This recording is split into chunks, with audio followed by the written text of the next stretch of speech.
So I definitely had a chance to review the HR 40 hearing that was in Congress on Juneteenth.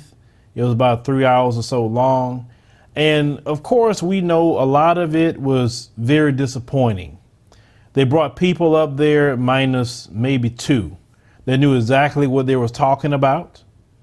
They had the three people up there that was just mentally ill. And I'm saying now that anybody shucking and jiving at this point, it's mental illness. I mean, you gotta be mentally ill to say the things that they're saying.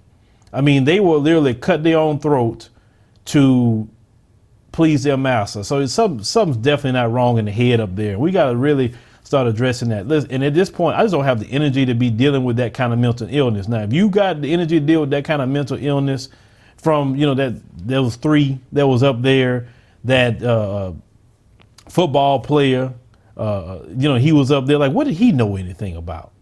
And then that other guy that was, up there, the young one, he didn't know what he was talking about either. Like, he was running off at the mouth. Like, they sure know how to find him and pick him. Anytime it's time to talk about something for black folk, now you go find these mentally ill individuals and put them up there when they shouldn't be there at all. It should be nothing but experts and people who know things about it. But aside from that, my video is not going to be so much ragging on this, but I want to take just maybe a few positives that I saw out of it, and I'm going to focus more so on the positive with this. But I want to play just 3 different clips of this. I'm going to kind of roll them all together with 3 different individuals. I think something that was positive. And then I'm going to talk to you about this just a little bit and say why this could be just a little good thing. But let's go roll those clips. Brown is our next witness. She's a freelance speaker, educator, and facilitator. She produced and directed the documentary film Traces of the Trade, A Story from the Deep North, which she made in response to her discovery that her Rhode Island ancestors were the largest slave trading family in the United States history. She also currently serves as a consultant for the Episcopal Church's initiatives on racial healing, justice, and reconciliation, authoring a 10-session race dialogue series for congregational use. And I must parenthetically say that when we were doing our apology, the Episcopal Church beat us to it. They were leaders on that effort. She has an MA in theology from the Pacific School of Religion, where she wrote a thesis on film and civic dialogue, and you're recognized for 5 minutes. Thank you, Chairman Cohen and Ranking Member Johnson and Representative Jackson Lee for the opportunity to speak this morning. I grew up in Philadelphia, 6 blocks from Independence Hall and the Liberty Bell. I am a deep-seated patriot. So it was devastating to learn from my grandmother at age 28 that our ancestors had been slave traders, and to discover that the DeWolfs were, in fact, the largest slave trading family in United States history, bringing over 12,000 Africans to the Americas in chains. That these were my Rhode Island ancestors, and that Rhode Island turns out to be the state that sent more ships to Africa than any other, required me to reorganize my brain. The amnesia in my family matched the larger amnesia of the North, the self-serving myths of being always on the right side of history. I could no longer carry a sense of moral superiority relative to white Southerners, nor a sense of innocence vis-a-vis black claims on the white conscience. I decided to initiate a family journey to retrace the triangle trade. 9 relatives joined me, 2 of which are here today, and the documentary Traces of the Trade is the result, the subtitle being A Story from the Deep North. What we learned, how we stumbled, how we grew during that journey led me to become a passionate believer in the importance of reckoning with the history and legacy of slavery, a believer in personal and family reckonings, institutional ones, and larger national reckoning.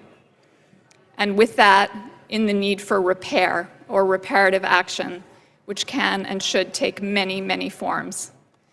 I express wholehearted support for HR 40, and I've met countless people of all backgrounds who believe in this form of national effort as well.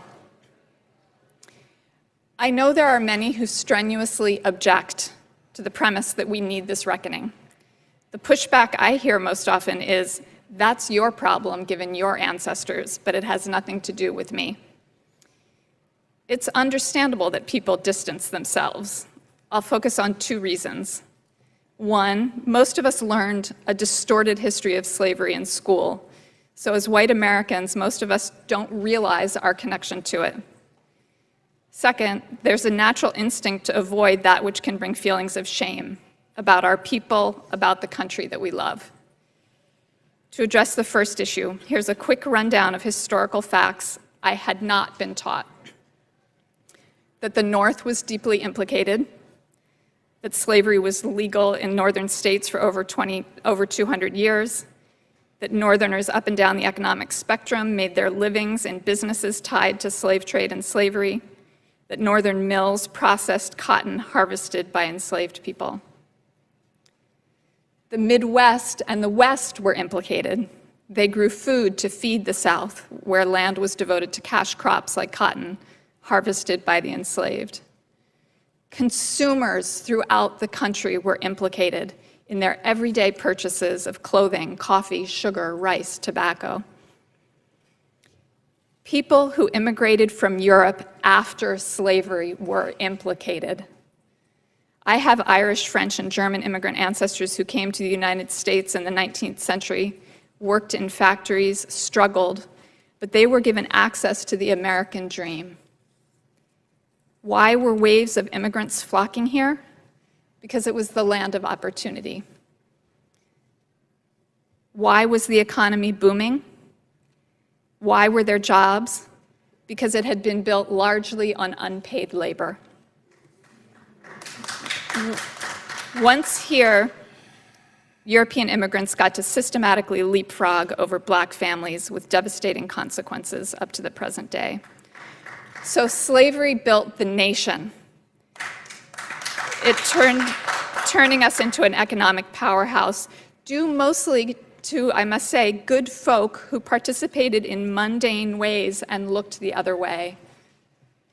Now for the second big reason for pushback against this bill, the emotions that it stirs up. And I'd speak directly to my fellow white Americans on this. First, fear not. Though it's counterintuitive, I've seen over and over again the liberating power of facing this painful past. Second, white people tend to imagine that Black people are angry at us. But in my experience, Black Americans don't blame us for the deeds of bygone ancestors, but are rightfully angry that we don't just drop the defensiveness or the self-absorbed guilt and sign up to work with them, shoulder to shoulder, to tackle the legacies that are still with us. Third, when we let go of defensiveness or guilt, we can get to a healthy and shared grief, which opens the door to sober, sacred, respectful, creative, collective conversation about how to make things right. There are scores of organizations that are already able to attest to this, the power of this work. They know, I know, that the process that a commission would help the country embark upon could be a transformative, positive, and life-giving thing for the country as a whole, a beautiful thing. It is good for the soul of a person, a people, and of a nation to set things right. Dr. Julianne Malbo. Dr. Malbo is a labor economist, noted author, and frequent media commentator. She wrote a weekly column for more than a decade that appeared in newspapers across the country, including the LA Times, the Charlotte Observer, the New Orleans Tribune, Detroit Free Press, and the San Francisco Examiner. Hosted television and radio programs and appeared widely as a commentator on networks including CNN, BET, PBS, NBC, ABC, Fox News, MSNBC, CNBC, C-SPAN, our favorite station, and others. She also served as the 15th president of Bennett College for Women, America's oldest historically Black women's college, received her PhD in economics from MIT and her bachelor's and master's degrees from Boston College. Thank you for your coming, and you're recognized for 5 minutes. Chair Cohen, thank you so very much for this opportunity. I also want to thank my sister friend, Congresswoman. The mic may not be on. Okay, sorry about that. What do I have to do? I have to- Yeah. Okay. I want to thank my sister friend, Dr. Congresswoman Sheila Jackson Lee, and my twin sister over there, Congresswoman Karen Bass. People frequently comment on our resemblance. And of course, Congressman Nadler, for your work and your leadership, Keenan. And Dr. Ron Daniels, who was here and has been mentioned for his leadership of NARC, the National African American Reparations Commission, on which I serve. I am delighted to be here because this hearing is not on time, it's like overtime. It's more than time for us to deal with the injustices that African American people not only have experienced in history, but continue to experience. I'm an economist, so economics is a study of who gets what, when, where, and why. It's a study of the way the factors of production are paid. The elements are land, labor, capital, and the secret sauce. Some people call it entrepreneurial ability, some call it creativity. Land gets rent, labor gets wages, capital gets interest, and the secret sauce gets profits. But the work of predatory capitalism is to figure out how to extract more from the factors of production toward capital and away from people. And we've seen that in the past 3 decades with our own economy, but more importantly, enslavement was about the devil's work of predatory capitalism. Indeed, enslaved people got no wages, and we represented capital for other people. And so after enslavement, first of all, enslavement was the foundation on which our country was built. So anybody who says, well, I didn't have any slaves, no, you didn't have to have any. What you had to do was experience them, enjoy the fact that they were here, enjoy the fact that their labor made it possible for there to be a Wall Street, a bond market, and all of that. But beyond that, I want to speak specifically to Section 3B3 of the legislation. That's a part that talks about the federal and state laws that discriminate against formerly enslaved Africans and their descendants who are deemed United States citizens. From Robert Higgs in a book called Competition and Coercion, Blacks in the American Economy, 1865 to 1914, he shows that in 1880, the ratio of black to white wealth was $1 black dollar for 36 white dollars. 1890, 1 to 26. 1900, 1 to 23. 1910, 1 to 16. Today, 1 to 20. In other words, we're almost worse off in 2019 than we were in 1910 because of evil. Because basically there have been deliberate attempts to marginalize African American people, especially those who are formerly enslaved, because of the interests of predatory capitalism, and because it was expedient to maintain the status quo of having free black labor and to prevent wealth accumulation.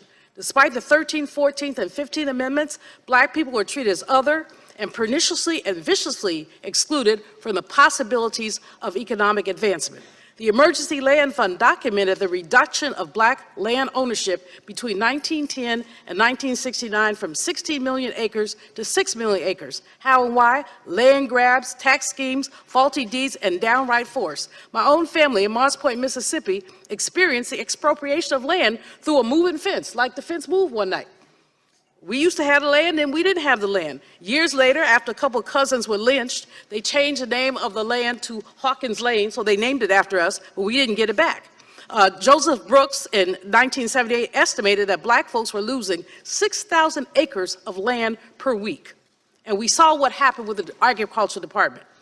The post-enslavement case for reparations can be made by examining racially hostile public policy and government complicity to white supremacy. You all have an article that I wrote for the ACLU that talks about several cases, Memphis, Wilmington, North Carolina, Tulsa, Oklahoma, but these were the tip of the iceberg. This happened everywhere. The journalist Ida B. Wells said that lynching was the first example of white supremacy because it was a tool of terrorism. It dampened the ability of African American people to participate in the vibrant entrepreneurship of the late 19th and early 20th century with a chilling message that our economic success could be punished by the rope. The economic damage to black people post-Reconstruction can be summarized in 3 ways. Number 1, we were denied the ability to participate in our nation's economic growth. The Homestead Act of 1862 did not include formerly enslaved people. More than 10% of the continental U.S. land was distributed to recent immigrants from Europe, but not black folks. So the 40 acres and a mule was given to somebody else, not us. These folks were able not only to get land, but then to get grants from the federal government to develop their land. Meanwhile, African American people were denied the right to these wealth transfers. Secondly, we were denied the right to accumulate. The paper that I mentioned talks about how our accumulation was essentially stymied by lynching. The first lynching that Ida B. Wells examined was one when a black man had the nerve, the utter nerve, to open up a grocery store near a white man's store. So the white man had a brother lynched, had 3 people lynched because of economic envy. Listen to those words, economic envy. This is how black people have been suppressed in their ability to accumulate. Tulsa, Oklahoma, Wilmington, North Carolina, long stories, and I don't have any time to talk about them. But I want y'all to look at the paper that I submitted and to think about the many ways that black people who tried to participate, tried to encourage, tried to be American, simply tried to be economic actors, were suppressed because they had the nerve to think it worked. So my brothers over here who say their American dream is some people's American nightmare. Let's just be clear. Now, number 3 is public policy hostility. There's public policy hostility to black people. GI Bill legislation truncated opportunities for African American veterans. Federal Housing Administration reinforced redlining and segregation as an official policy of the federal government. People talk about racists as if they're individuals. Yes, sir. But the fact is they're not individuals. They're individuals who are buttressed by the federal government and legislation. So let me simply say, H.R. 40 is important. NARC has developed a 10-point plan, but more importantly, as you, my brothers and sisters on this Congress, go forward, may there be a racial justice audit of any new legislation that has economic implications. Thank you.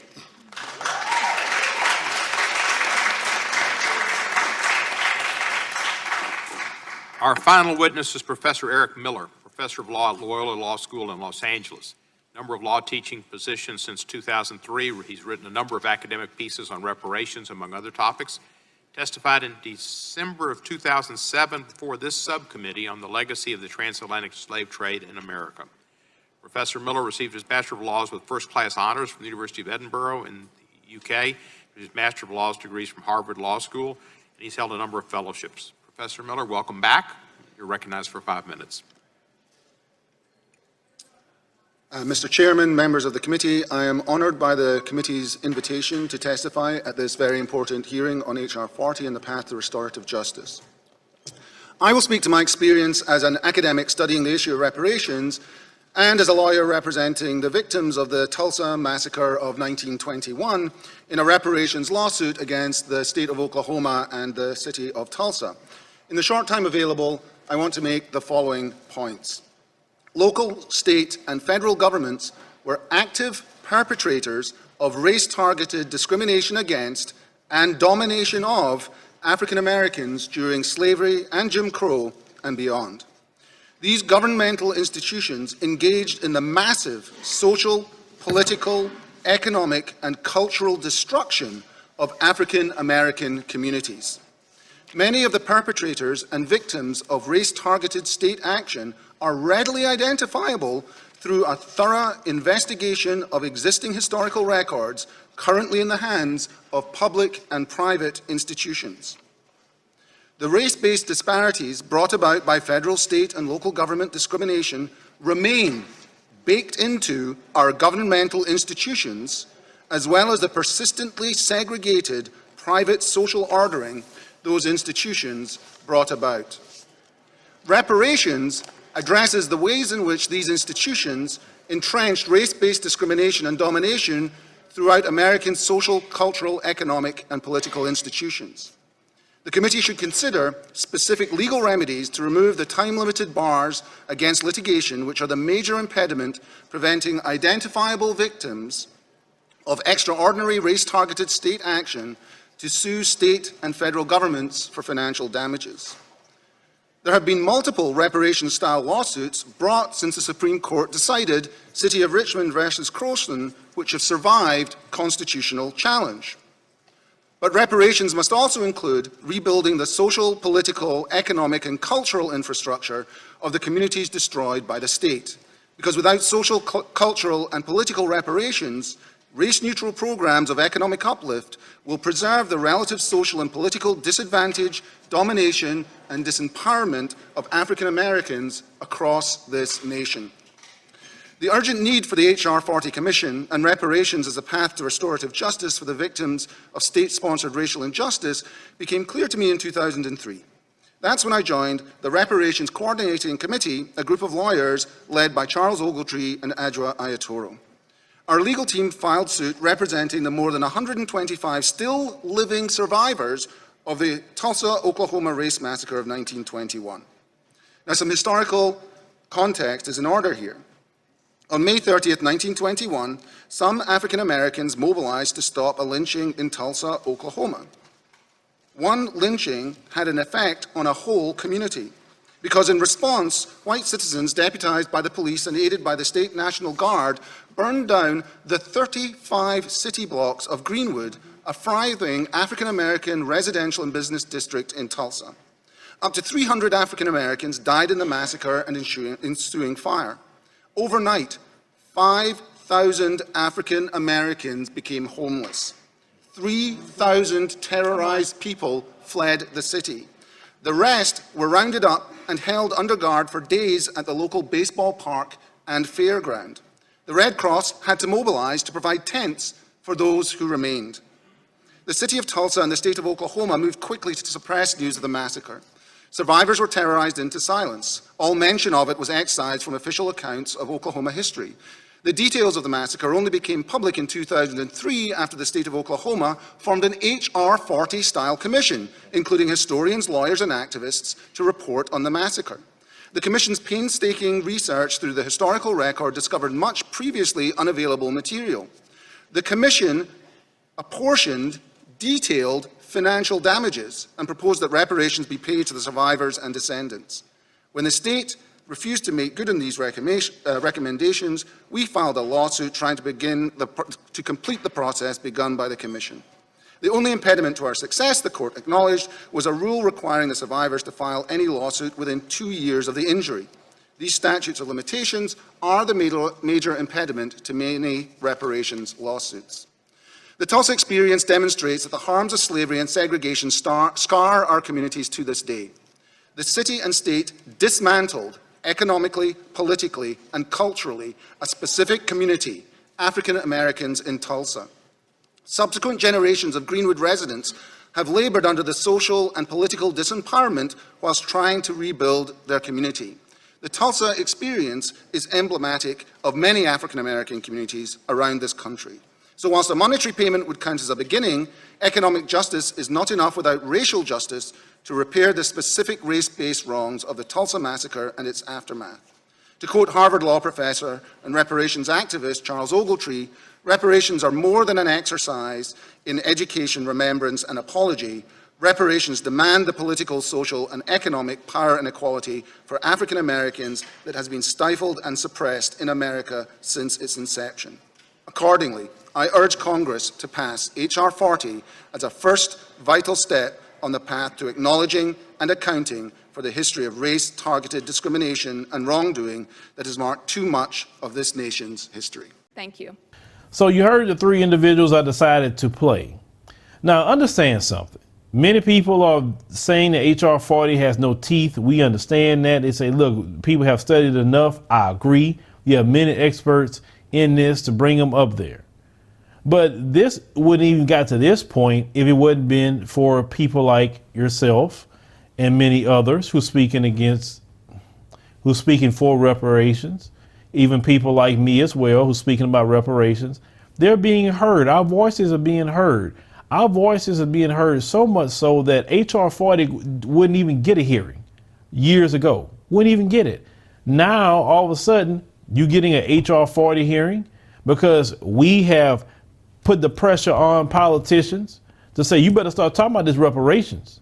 See, don't sit here and think that our voices are not heard, or because our voices don't go through those gatekeepers in that legacy corrupt media, don't think they're not hearing us. Understand that we're controlling their news cycle. Understand that. We're controlling politicians having hearings now. Prior to us coming along the scene in social media, they wouldn't have heard nothing about no H.R. 40. John Conyers couldn't even get a hearing on it. But then when we are consistent as a collective to say, hey, we need to start looking into reparations, Now all of a sudden you want to have a hearing. When many of you run up on politicians and say, hey, what's going to go on with these reparations? No reparations, no vote. So what's good? See, they don't like any of that because now you're being effective. Now you're holding your foot to the fire. And you got to continue that message of no reparations, no vote. I don't care if Donald Trump get back in there. I don't care. The Democratic Party needs to understand that you don't play with black folk. Now, what the Democratic Party is doing, let me show you their new strategy. I want to let y'all know this. They're saying, okay, we don't want to give black people reparations, so let's try to get those Trump voters. Let's try to get the Trump voters that's not really happy with Trump. Let's get them. See, that's what they're going to do now, and that's fine. Let them do that. But at the end of the day, they're not going to side with them. They're not going to side with no liberals because most of the Trump voters don't want their policies. They don't. They don't want what they support. They either just not vote or just vote Trump again just because of the policies a lot of them have. So, but let them go out and get those Trump voters. Go ahead. That's why you see them all going to Fox News now, and that's fine. Go to Fox News. Do your thing. Go ahead. Because if I had to run for president, I would go on Fox News too. I would. It's an opportunity to talk to some people that maybe will listen to me. I don't know. But the thing is, they putting all their stock into that. They putting their stock into the Hispanic vote, which a lot of Hispanics vote Republican. They do. Now, my wife even said the reason why a lot of them vote Republican is because they're not down with all the policies that the liberals push, like abortion and LGBTQ. And they're not cool with any of that. That's what my wife even said about the Hispanic community. And you can see in their voting is about split. Even when Trump came out railing against them, they still voted Republican. So it kind of made a little sense to me. But when you are making a push for anything, they are listening now. And they know they need your vote. See, they trying to ignore you, but they need your vote.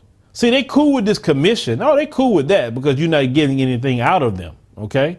Now, in our Mitch McConnell video, we showed how all these tax dollars are going to all these different nations. In 2018, they spent $30 billion of their tax dollars in other nations.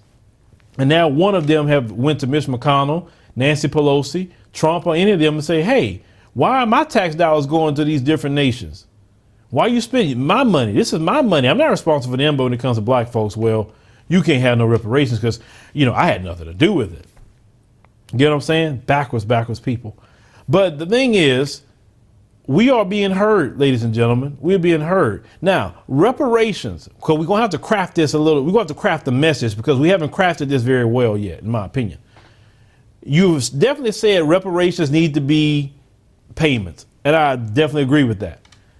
But payments on top of structural change in American society. If you just have the money and you don't have the structural change, then we're going to be dealing with the same problem just with a few more dollars in our pocket.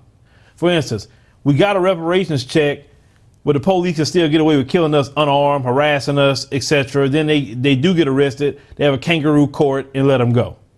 Or you got a reparations money and Barbecue Becky can call the police on you and then they can shoot you down because they fear for their life, right? Or they could Me Too you, and then now you brought it in court, and now you got another kangaroo court. Now you're about to go to jail 15 years, but you got a reparations check. Or now you want to get a home loan, and they still discriminate against you. They charge you more interest than they charge white folks, but you got your reparations check. With employment, you're trying to get a job. Your unemployment is still higher than white folks, Asian folks, and whoever else. And you let them tell you it's the lowest unemployment for black people. Stop pissing on my leg and tell me it's rain. I got a knife in my back 9 inches. You pull it out 3, and you talking about that's progress, like Malcolm X stated.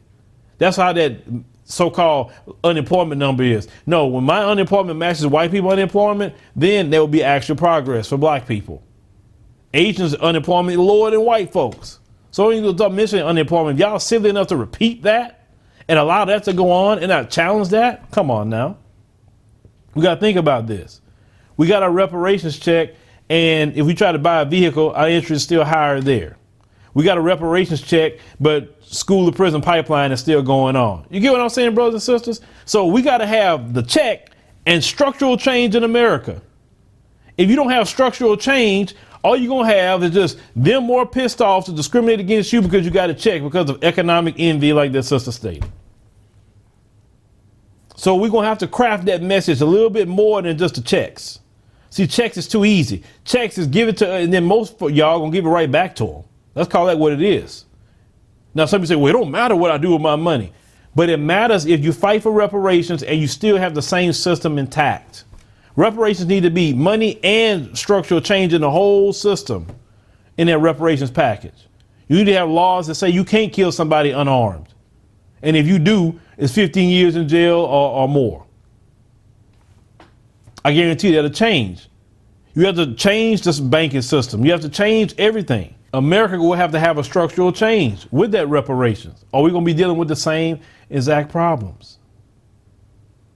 So we're going to have to craft that message a little bit more about bringing all those things into it. Ending the slavery clause in the 13th Amendment, where it can still make you a slave. America haven't known a day without slavery, according to that 13th Amendment. That's some things that needs to be brought up. That's when you start be hammering home on top of reparations payments. There's more to it than just collecting a check, brothers and sisters. It is. A check is not going to solve all the problems that we have. That is a reality.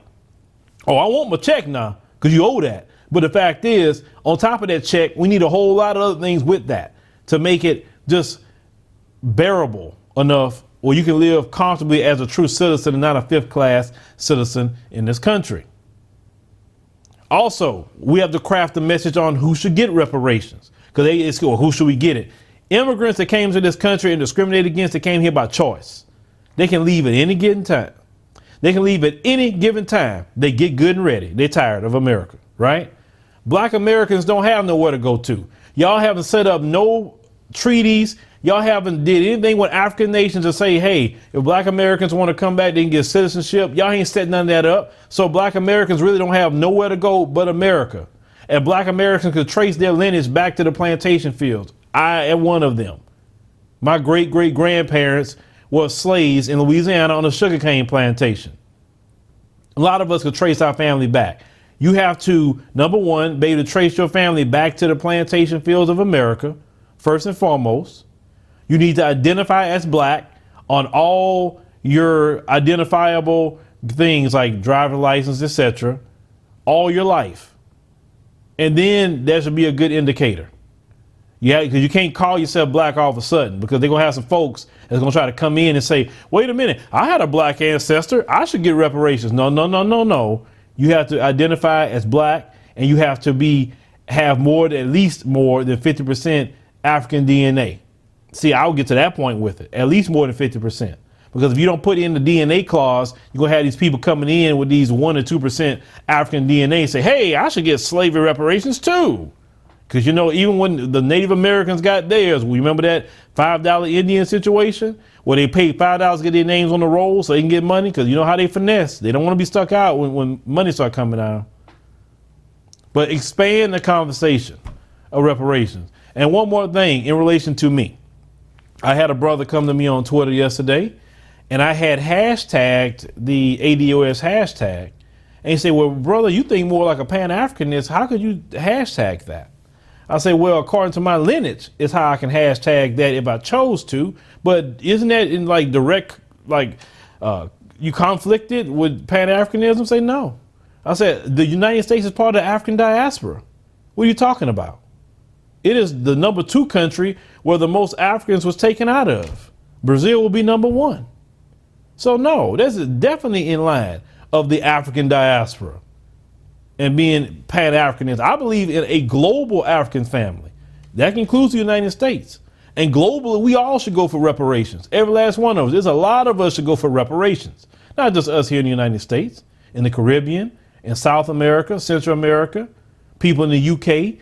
A lot of countries were involved in the transatlantic slave trade. It shouldn't just be us fighting for this. It should be a global call for reparations for slavery. So the thing is, like I tell you, the guy was saying, well, they said, listen, nobody controls me. I make my own rules, my own lane. I don't follow groups. I believe in ideas. I think the ADOS idea is good, but I don't follow their ideology. I just believe in the area of the lineage. part of it. I agree with that. Now, if they're against Pan-Africanism, I don't care. It's not my business. I don't follow nobody's group. I'm my own man. I make my own decision. I can walk and chew gum and run at the same time if I chose to. I'm not a one-trick pony. And that's the problem with black folk. You act like you got to do one thing at a time. You don't see white supremacy being just stuck in the U.S., is it? They're global, right? They're everywhere. Why can't you be everywhere, which you are everywhere in the four corners of the earth? So why are you going to relegate yourself just to what America's doing when you got a global family that you can connect with and actually have the exact same stories? And also we can help each other in a lot of ways because God knows a lot of us need help. So let's expand that conversation on reparations, ladies and gentlemen. Look into the positives of this and keep pushing the message. Don't get discouraged because you didn't get exactly what you want. You at least got a hearing. Now build on the hearing. Hammer home the message. Don't let it go. Run up on them politicians and say what you're going to do about reparations and have them cameras out. Trust me, that's getting them bothered. Any of them little meetings they have, and no matter what candidate it is, run up on them. What you going to do about these reparations? We want to know because our vote is contingent on that. No reparation, no vote. Just got to keep that in mind and say we are prepared to cross our arms and sit it out. Just like this. Well, Trump don't care. Give us our reparations. I don't care if you got to do a study. Do your study. I don't care. But you better be putting some reparations on the table. I don't want you to, and then who's that? The Democratic guy, Tom Perez. You another one. I heard you was squirming on the Breakfast Club when you was asked about reparations. You don't want to pay it either. Oh no, black folks, get serious about this. Because they're not going to take you seriously unless you be serious. Say no reparations, no vote, and stick to that. When it comes to that presidential election. Now, your local elections, you need to be participating in that. Your sheriffs, your DAs, your judges, your mayors, city council, education, school board, participate. Definitely participate because that's your local politics. But this national election, you better tell them no reparations, no vote. So what you going to do about these reparations? Well, leave me a comment. Let me know what you think about this particular story here. When we talk about the commission, they want to talk about the HR 40. Understanding you caused that to happen.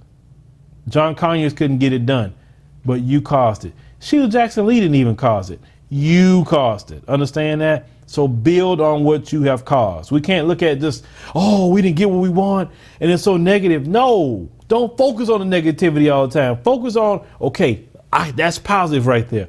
Let me build on that. Because as black people, we're too pessimistic and we have no hope sometimes. Build on top of just a little hope you have. Don't y'all read the Bible, right? Didn't many of y'all always talk about you Christian? Didn't the Bible teach you have faith as the small as a grain of a mustard seed? You could tell a mountain be cast into the sea. Well, shoot, same thing with this. Have your faith.